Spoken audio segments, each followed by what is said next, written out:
Hey everybody, welcome back for more live sound tips. Want to start doing this thing where I'm just going to try and start knocking out once a week, every Monday. Just short, brief topics, not covering the big expansive stuff like the videos that are 15 minutes long, all about like how to do an entire sound check and that sort of thing. But I've just been getting flooded with a lot of questions and comments from people about things that they're interested in knowing about, but in smaller, more detailed, specific things. So with that in mind, I'm going to start doing these. I think I'm going to call it Black Lightning Monday, because I want these to be sort of like short and sweet, lightning bolt, get in there, get out kind of thing. Just throw my opinions and my advice out there on a variety of topics. Some of them will be like mixing related stuff, some of it will be technical stuff, some of it might be psychology related stuff, some of it might be like philosophy and work ethic type stuff. But that's kind of the basic idea behind the Black Lightning Mondays.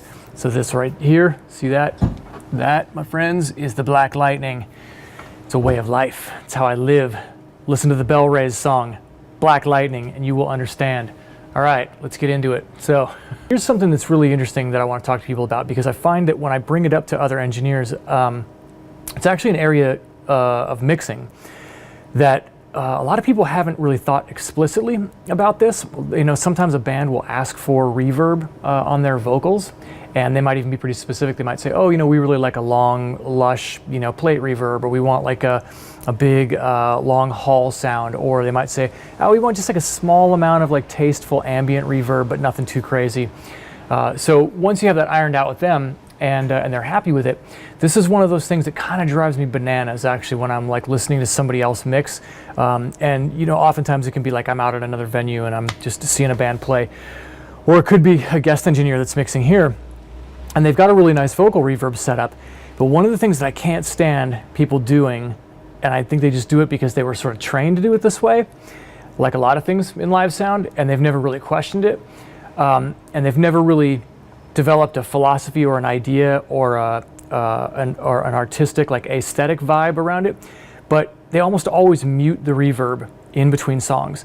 Now, you don't want to leave the reverb up all the way, because then suddenly if people are playing in a small club and you've got this nice big reverb sound on their vocals, it could sound really cool for the song, but then when you suddenly abruptly just cut it off, and it goes back to the sound of a person's dry vocal, with them just like an inch or two away from the microphone, which is sort of inherently it's a much more intimate sound. Because if you think about it from a signal to noise ratio perspective, you think about how if a person is talking in the middle of the room, you hear their direct voice reaching your ear, followed by all of the ambient reflections that are bouncing off of other surfaces, and you hear the reverb character of that particular room or that space that you're in.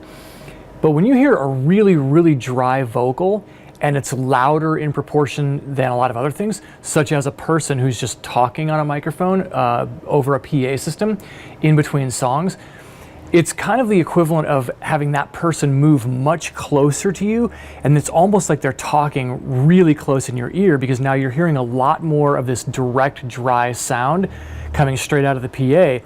So it makes it feel like the person's more inside your personal space, and it's not as spacey and far away sounding as a reverb imparts to a song. So to me, I always find it really jarring and kind of just like an abrupt way to sort of shift gears when you suddenly have like this reverb on a vocal, and then as soon as the song's over and the person's talking and announcing the next song, it goes completely dry again. So frankly, all I really do, and I've been doing this for a long time, is I just duck the reverb either on a VCA or that's analog, but a DCA on a digital board, or if you just have the channel fader in front of you, just try pulling the reverb down like 10, maybe somewhere 10, 15 dB at the most, so that there's still just a little hint of it there, so that you still have some sense that people are in a bigger space than what they're actually in, and it doesn't suddenly just like snap them back to the reality of, oh yeah, I'm in a small bar or a club again. So anyhow, it's just an aesthetic thing that's worth thinking about. On a related note too, there's a really cool old, it's a very brief article. I think it's like a one-page PDF that you can download, and I'll look for the link and include it below wherever I post this video. But Christopher Moore, who is sort of an audio legend, who designed all the old Ursa Major Stargate and the 8X32 and the Space Station. What was the other one? The MSP126 multi-tap delay. He was a guy that designed a lot of really interesting, cool, pioneering stuff back in the late 70s, early 80s. And he wrote a paper that was on his website. I think it's Seven Woods Audio. And he was just sort of discussing the nature of reverb and why it is that people find it aesthetically pleasing to add reverb to recordings so that they're not completely dry.